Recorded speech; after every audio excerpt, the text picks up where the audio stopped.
Documentary TV present. This program contains graphic material, including offensive language. Viewer discretion is advised. Are outlaws, old school bandits. Whenever we went anywhere, people moved out of our way. They were scared. Put it this way, yeah, we bad. They're the most violent motorcycle gang in the West. You're in the Sons, you're not nice to people. It's the way we are. These gangsters have one true enemy, the law. Everywhere I would go, I was being followed. Now, the Sons of Silence are uniting in rebellion. If we all joined forces, every club, every chapter in the nation, they'd have to bring in the army to cool us down. Documentary TV.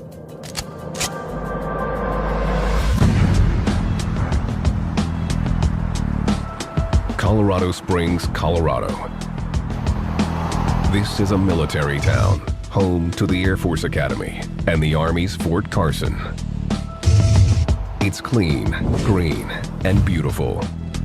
In 2006, Money Magazine named Colorado Springs America's best place to live. But amid the beauty is the outlaw motorcycle gang, the Sons of Silence. There were too many times that I've seen people come up and get in brothers' faces, say, "You guys think you're tough, don't you?" Wrong thing to say. No wonder why they got beat up. The Sons are one percenters, a criminal brotherhood that's proud of its outlaw image. They do not follow society's laws. Types of crimes that the Sons of Silence are involved in over the years has ranged from murder, burglaries, robberies, drug dealing, gun dealing, prostitution, you name it. They've been involved in it. It's all fun one-on-one until you swing in the sun. Nick Nichols, an Army veteran, rode with the Sons for a decade.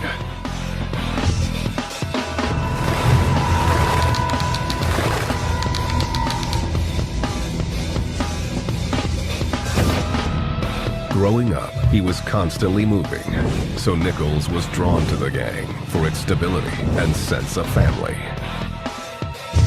It looked like the guys were close, like there was a brotherhood, like they would do anything for each other.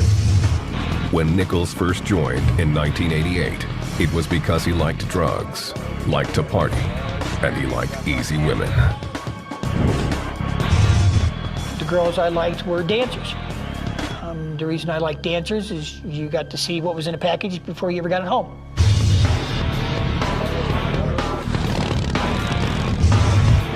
Big Larry asked to have his identity concealed.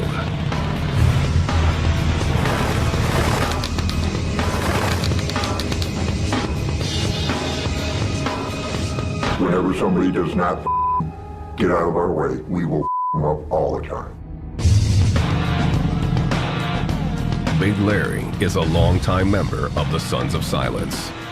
He won't reveal when he first joined, but admits that originally he considered it a stepping stone.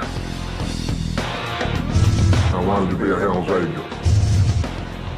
I figured get into one club, work my way up. When he became a Son, however, he lost interest in being anything else. Why go to that level? Because we're there now. Our time is coming up. They have 36 chapters worldwide, but the majority of their members live in the western U.S. The Sons are one of the fastest growing motorcycle gangs in the world. Colorado, Iowa, Minnesota, Indianapolis, Illinois, anywhere. Where our territory is us. Us only. We will try to take over. That's what we do. They are pathologically anti-authoritarian. Beat their ass, send them home like a little girl.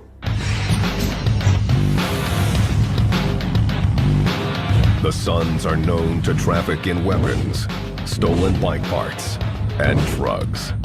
The main drug of choice in the club is speed. There were times when I was awake for 3 or 4 days at a shot. We sell a lot of cocaine, but our drug that we sell most of is crystal meth, because that is our money.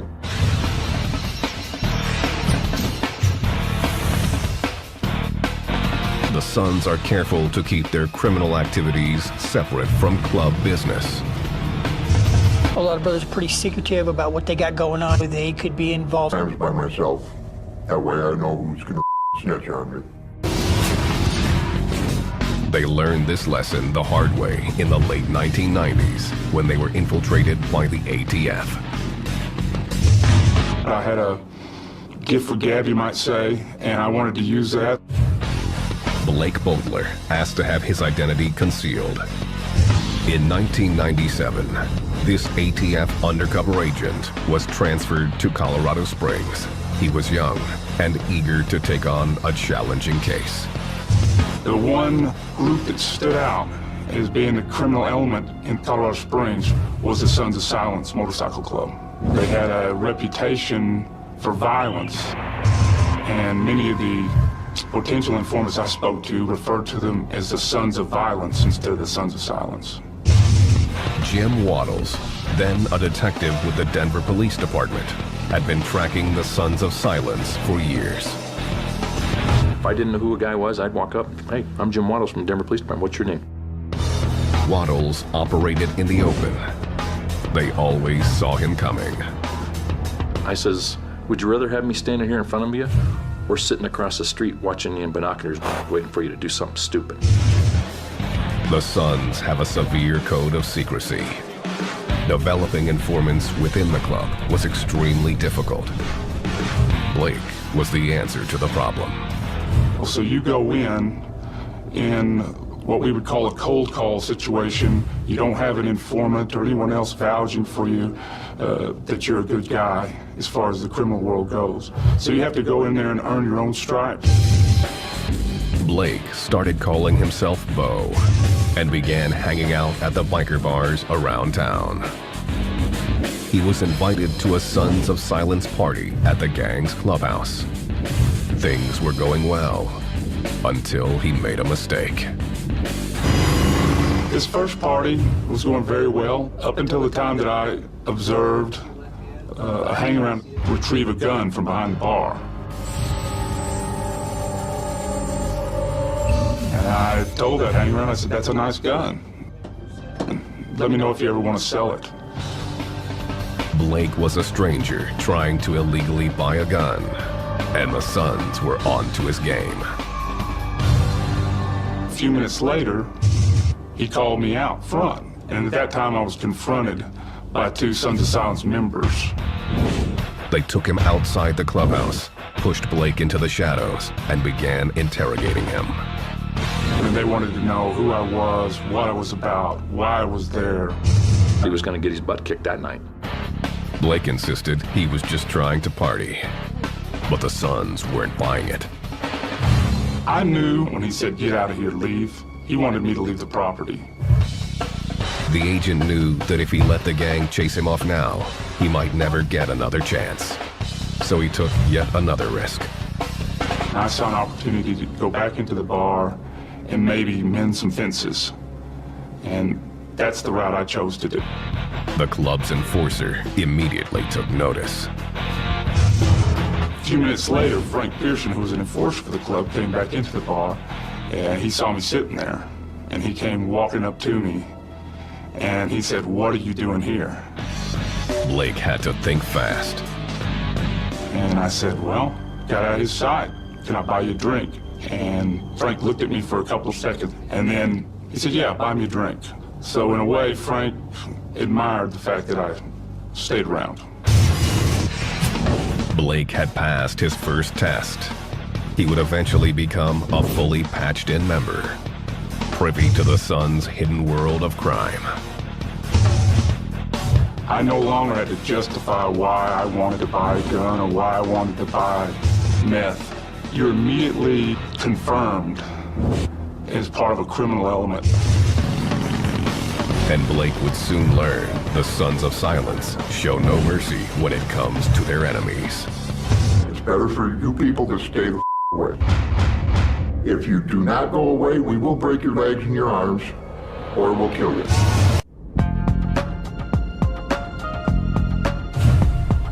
Colorado Springs is the suburban American dream. It has no ghetto and little crime. The crime it does have usually involves the Sons of Silence, a gang that rules through intimidation. Any disrespect, you jump, you take care of business. Somebody with your brother never hits the ground, you take him out. This is the way of the Sons of Silence. The gang has been around for 40 years, but few members know the origins of the club. In my book, it could have been God that started the Sons of Silence, because the Sons of Silence are the best club out there. The founder of the club is a reclusive 69-year-old named Bruce Richardson, known simply as the Dude.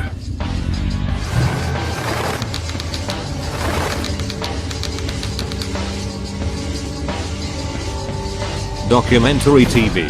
Many members don't even know he's still kicking. I'm the Dude, and I'm alive and well. In 1968, the Dude was just out of the Navy and living in Longmont, Colorado. He and 3 biker friends were looking for something to do. One day we're sitting around drinking a beer and said, what do you guys think if we start a little club? They were all for it. So that's where the Sons of Silence come from. They chose a name that summed up their main goal: secrecy. I just wanted to be just a bunch of guys that could get together. Not everybody know our business. It's sort of like the mafia does something, right? They don't advertise it. Then they designed the club's colors.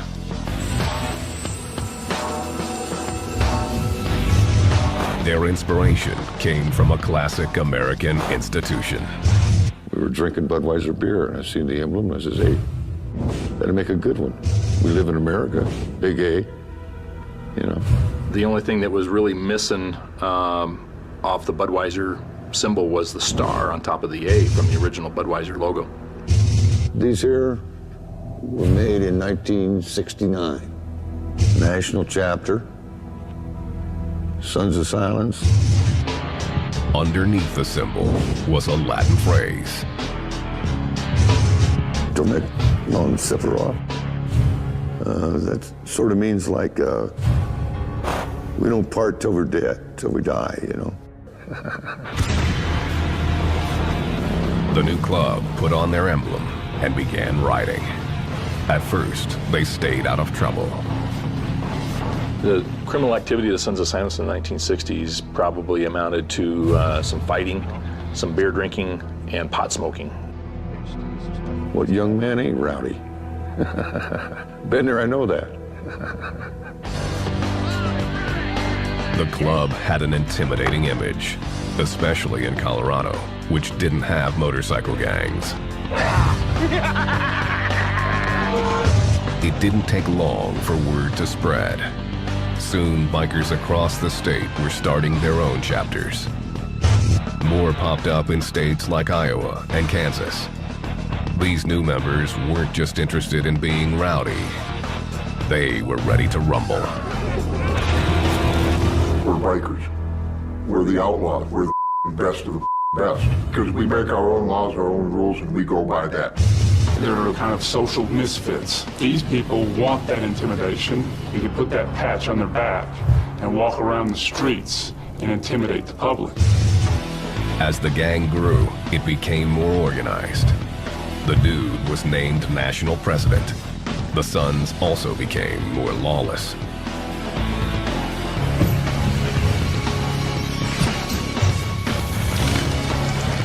In 1971, tensions between the Sons and local law enforcement finally erupted.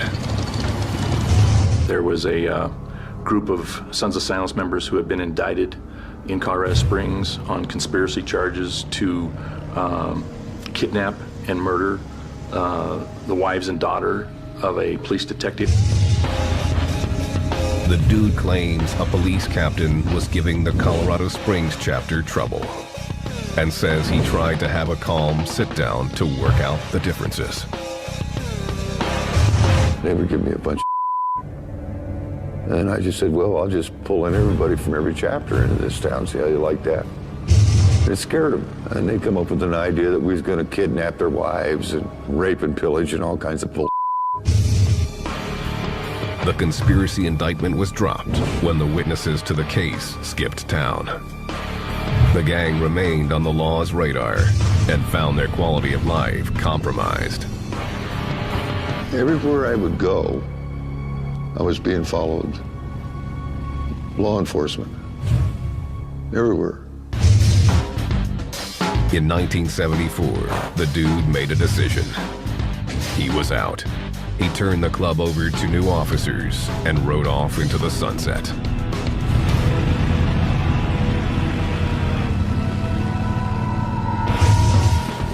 The Sons continued to grow, with chapters established in 7 states. They began battling with other motorcycle clubs over drug turf. In Indiana, they were clashing with the outlaw motorcycle gang, who saw them as newcomers. In March 1980, the Outlaws invited the Sons to a party at their clubhouse. The peace proposal didn't go as planned.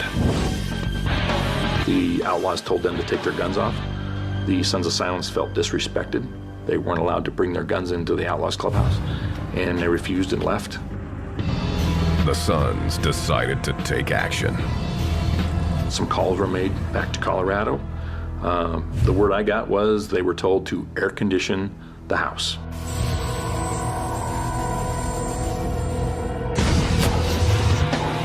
Five members of the Sons went back to the Outlaw Clubhouse and opened fire. The Outlaws' national vice president, Thomas Satan Reeves, was shot in the head and killed. This ATF surveillance video shows longtime Sons member Steve Cresson claiming to be involved in the murder. Yeah, he stuck his head above the 2 stories. Upstairs, 2 stories. He stuck his head above the window sill. Whoop! Top of bring it off. Despite the apparent confession, the ATF never prosecuted, and no one was charged with the murder. The Sons of Silence declared war on the Outlaws and began to hunt them down. If any outlaws came around here or we were somewhere, we were supposed to take care of them. How deep is the love for your mother? That's how the hostility is between Sons of Silence and the Outlaws. The Outlaws sought their revenge. In October 1980, 2 Sons members were fired on while riding their bikes with their girlfriends. One of the women was killed.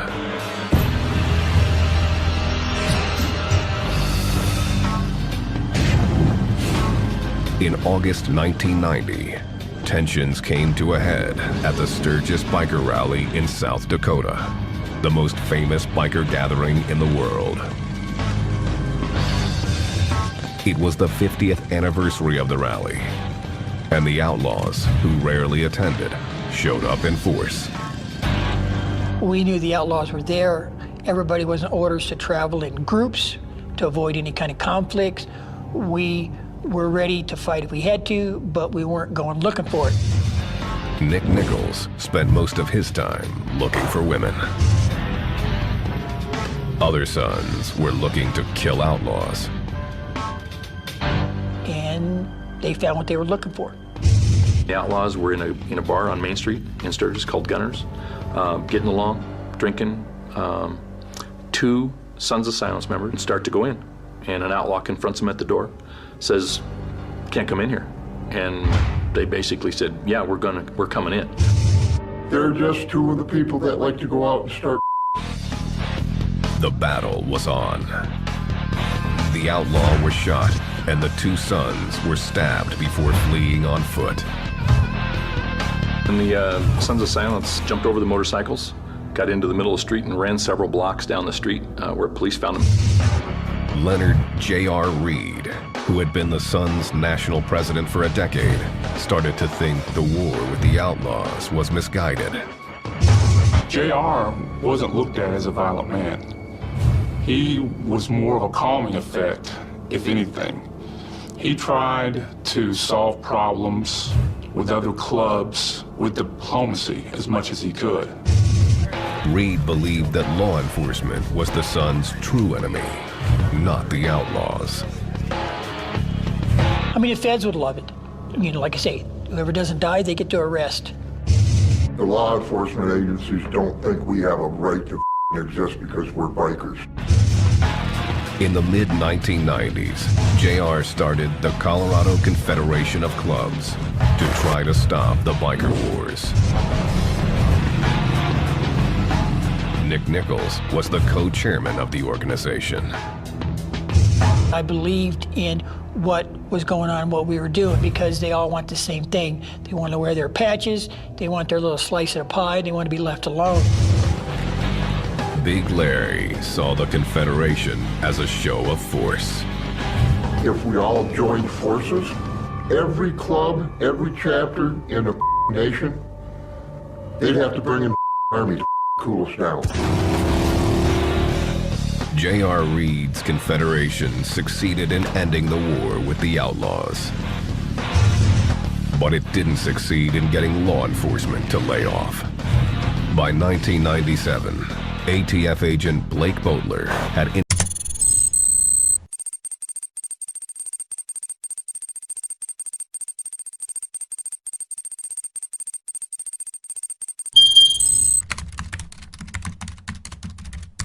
infiltrated the Colorado Springs chapter and was prepared to take the gang down. That became a challenge to me because the Sons of Silence consider themselves the baddest of the bad.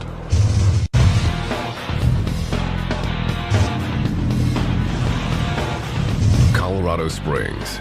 The outlaw motorcycle gang, Sons of Silence, runs this city through intimidation and force. The club's rules are its doctrine, its patch, its most sacred image. I love my mother. I would do anything to keep my patch on my back. I would damn near kill my mom to keep it.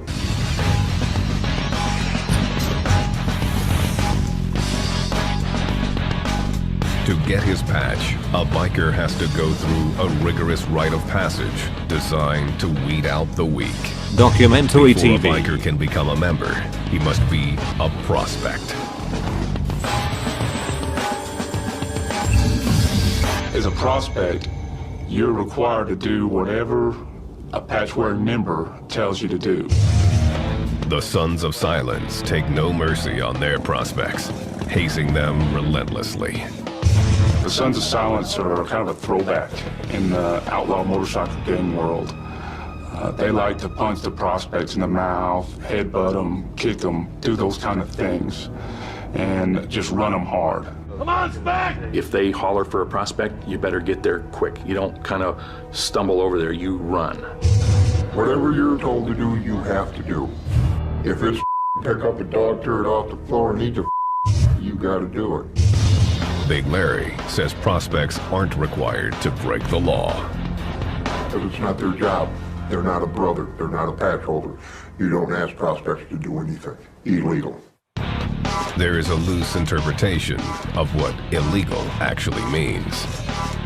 One of the duties is to help out patch holders get whatever they want, but also to assault anyone that they tell you to assault. When undercover agent Blake Boatler was prospecting, a patched member ordered him to go after a civilian who was bothering him at a motorcycle rally. He said, prospect, go clock that guy, which in our vernacular means go knock him out. If I don't do what he says, I'm gonna get boot stomped.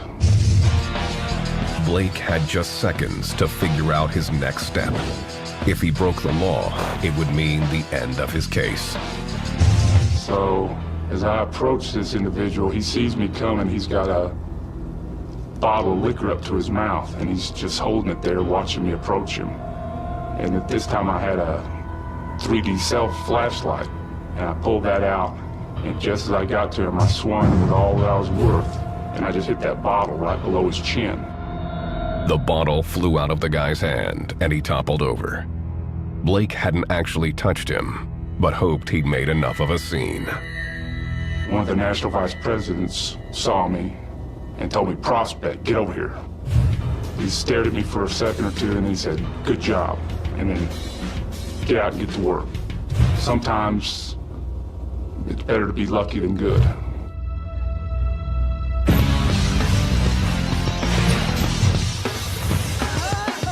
Only after a prospect makes it through these hurdles and is voted in by 100% of the chapter membership does he get his patch. The Suns award them yearly at Sturgis, their most important mandatory run.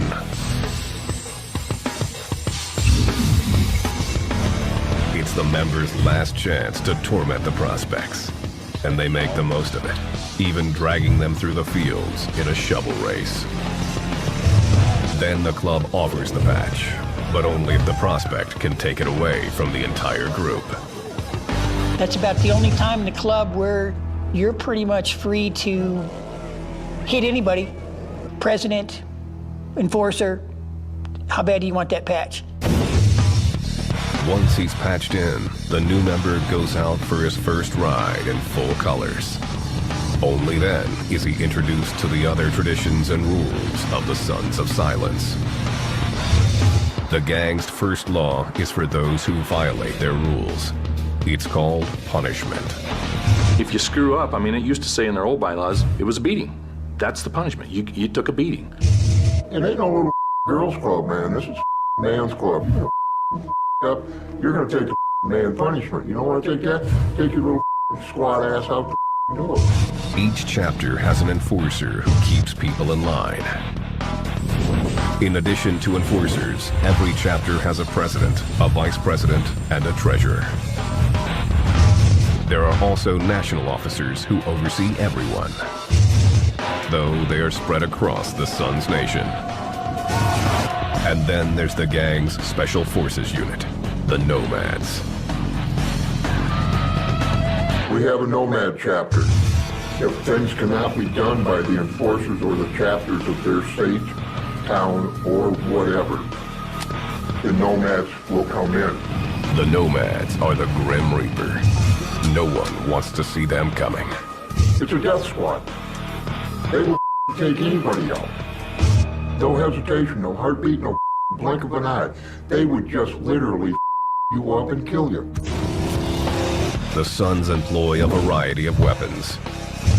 We've had automatics, semi-automatics, AKs, pistols, hand grenades. They're there. Members carry 2 trademark weapons. One is a large industrial flashlight, the kind carried by cops. I wear a kill light. It's a legal weapon to carry because it's a flashlight. You break down, you got a light on the road. Somebody comes after you, you pull it out, you hit them with it. The other is a simple bandana tied to a large lock. Suns carry them in their back pockets. It doesn't look like anything, but on the other end of it, there's a padlock on there. You can pull that out, man, it's just like a sap, blackjack. You can hit people with it and knock them right the hell out.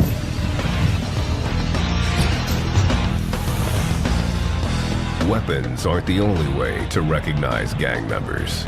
They all wear gear that brands them as Suns, including undercover agent Blake Boatler. And this is my Sons of Silence vest that I wore throughout the undercover operation. The vest is covered with patches, each with a different meaning. Down at the bottom is a number 13 patch, and that number 13 designates the 13th letter of the alphabet, which is the letter M. M stands for methamphetamine, the Suns' drug of choice. There are other patches, like SFFS, which stands for Suns Forever, Forever Suns. One of the hardest to get is ITCOB. I took care of business. You had to stand up for the club, put yourself at some sort of a risk to get that ITCOB patch. Then there's the bad influence patch. That means that you're just one bad The Sons also have other gear, like wallets, chains, even rings. They carry big rings that have the Sons of Silence emblems on it. They carry other rings that might say, for example, victim spelled backwards. So if they hit somebody in the face, it imprints the word victim. And members also get inked to mark their allegiance. Those who have been in the club for 10 years are eligible for a tat of the club patch. But if they leave in bad standing, the club takes back everything with the Sons' name on it, even the ink. Hope to God we don't find you, because we will cut off you. We will cut the whole thing right off your arm. With a knife, with a razor blade, whatever. We will take it off. Everything is club property. Weapons, patches, even women. They have no status unless they become someone's old lady. Blake Boatler had an old lady of his own when he infiltrated the club in 1998. I had an old lady that wore a property of Buckle for Me, who happened to be a special agent with ATF. Just to help me out in that role, my story was more like I was rebelling from a wealthy family and was attracted to that type of culture. Carrie DePiro was Blake's backup. It was not an easy assignment for a female ATF agent. You're supposed to just keep your mouth shut, and I was coached by Agent Boatler to keep it zipped, or else he'd have to keep me in line in front of them. If I had a misslip of the tongue or made any other kind of mistake to give them an idea that either one of us were federal agents, it would have been a fatal mistake for both of us. It didn't make the job any easier. You'll always have to expect the other members to be able to feel like they can take liberties with you. It happened less after Agent Boatler became a patched member than before, and that's when I was able to wear my little belt that says property of Bo, and that's exactly what it means. Documentary Carrie wasn't the TV. only ATF agent Blake brought in. He also introduced the Sons to his partner, Cole. Together, they began to set up deals that could take the whole club down. They were extremely violent criminals, and they're not to be underestimated. In Colorado Springs, the Sons of Silence are old school outlaws. Typical dirty bikers. Some have long hair, some have beards, some have tattoos. Some look like just downright dirty, nasty bikers. But then you have the clean-cut people out there. Okay? The clean-cut ones are the ones you have to watch out for the most. Because they're hiding something. ATF agent Blake Boatler was definitely hiding something. He, his girlfriend, and his undercover partner Cole were trying to take down Colorado's largest gang. I was able to buy firearms, explosives, narcotics from other members within the Colorado Springs chapters and other chapters. Blake and Cole began buying large quantities of meth from the gang, while a surveillance camera recorded everything. You touching this? Oh, yeah, it is. It's gonna smoke? Yeah. Yep. Here, Blake discusses a meth deal with Steve Cresson, the Sons member who claimed 18 years earlier to have been involved in the murder of the Outlaws' national president. Well, okay. On a half pound, probably get down to $6 grand easy.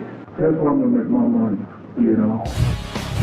Blake and his partner also began arranging firearms deals. I think you can get an ATF number for him and register him. This surveillance video shows him negotiating a sale. The fire's from the open position. They bought semi-automatic Sten guns, illegally modified to make them fully automatic machine guns.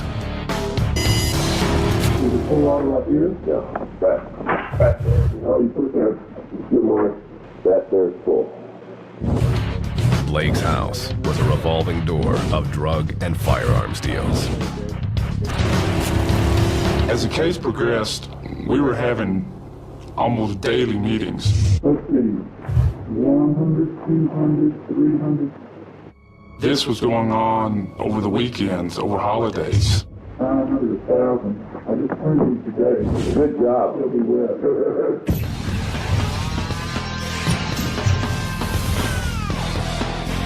As Blake went deeper undercover, the rest of his life took a back seat. He rarely saw his own family. My kids would be scared of the way I looked, and you were only able to do brief meetings. You couldn't go out in public and eat for fear of running into a member of the Sons, and you'd have to have a story. The stakes were high and got even higher as some became suspicious. Blake's partner Cole almost blew their cover the first time he met Nick Nichols. When I walked in to sit down, Cole, the other Fed, said, "Do you want a 7-Up and no ice, right?" I'm like, "Yeah." He'd never met me before. I thought it kind of strange that he knew what I drank. Either he was really on top of it or he did his homework.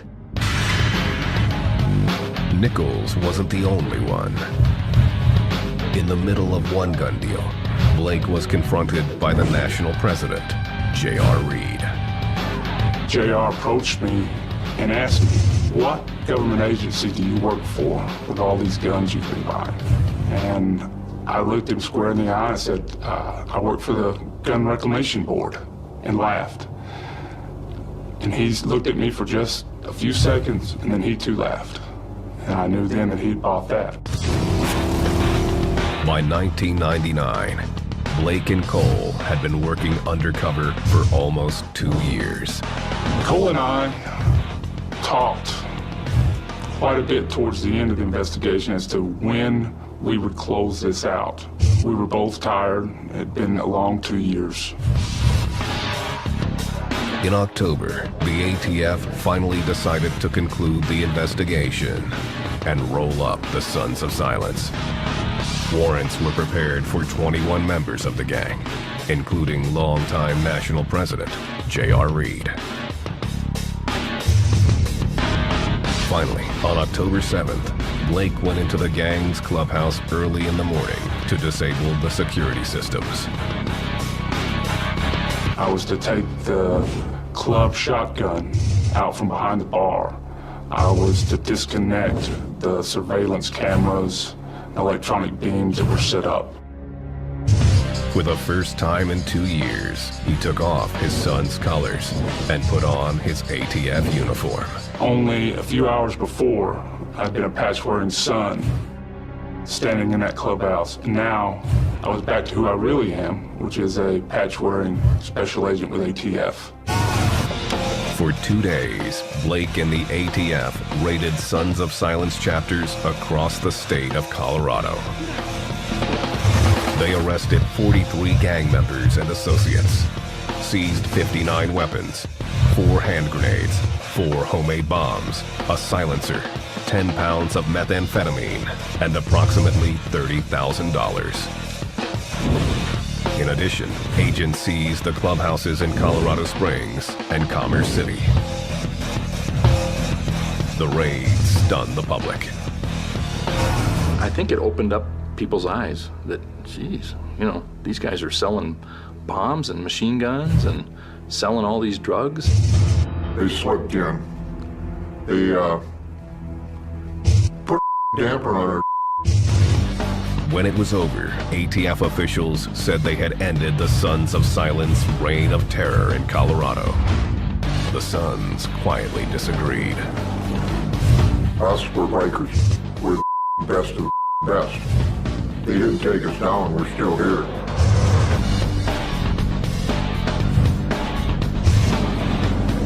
In 1999, the ATF took down the Sons of Silence motorcycle gang in Colorado Springs, confident they dealt a fatal blow to the organization.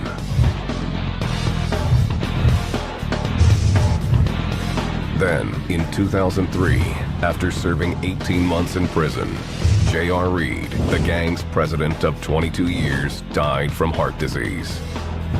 The whole Sons Nation showed up to pay tribute.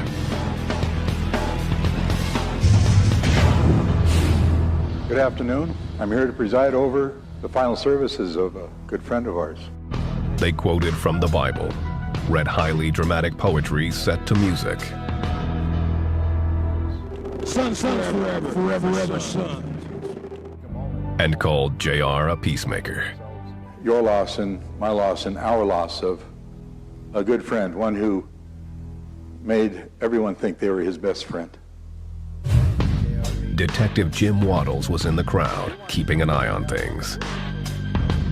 He says the description wasn't off the mark, and that the piece J.R. brokered in 1997 is still holding strong. There's been a couple of little scrums and stuff, but nothing, no major things, no bombings, no shootings, no stabbings, or anything like that. Today, despite the ATF raid and Reed's death, the Sons of Silence are stronger than ever. Undercover agent Blake Bowler, who put 2 years into building the ATF's case against the gang, says their numbers are at an all-time high.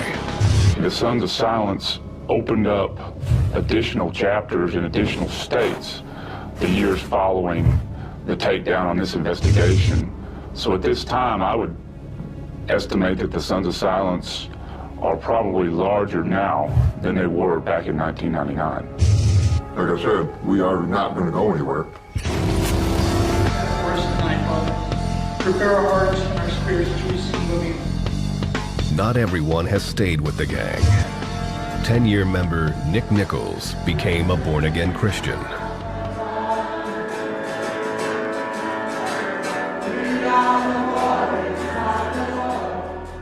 I wanted a break. I wanted some time off. I wanted just to be with my wife. And I asked the club for an early retirement. He still rides bikes, but now wears the patch of a Christian motorcycle club, Church in the Wind. Because we all want the same thing. Whether it's a 1% club, or party club, or a family club, or a Christian club, we want to wear our patches, we want to ride with our brothers, and we want to be left alone. Now, the Sons of Silence are being left alone. Jim Waddles has retired from the Denver police force. Since then, no one has kept the same close eye on the motorcycle gang. I was working bikers 90% of the time. Nobody's taken that over since then. Most of the old Denver Police intelligence files were destroyed after I left. Documentary TV. My opinion is, being the Sons of Silence that I am, and Waddles being gone, it's not like having a proctologist up your ass anymore. Waddles occasionally shows up at the Denver Swap Meet, an annual gathering where all the bike clubs sell merchandise and recruit new members. It's a money-making endeavor for the club. Same with the Banditos and Hells Angels. Did you want to talk to me? No, I was with them, not you. Good, how are you? Real good. Did you get this? Make sure you get that. The Sons are as secretive as ever and are flying under the radar. If nobody's watching these guys, they're free to do whatever they want. It's a point not lost on the Sons of Silence. We are growing. We will prosper more. Documentary TV Plus. If you want a more documentary video, just subscribe on our channel.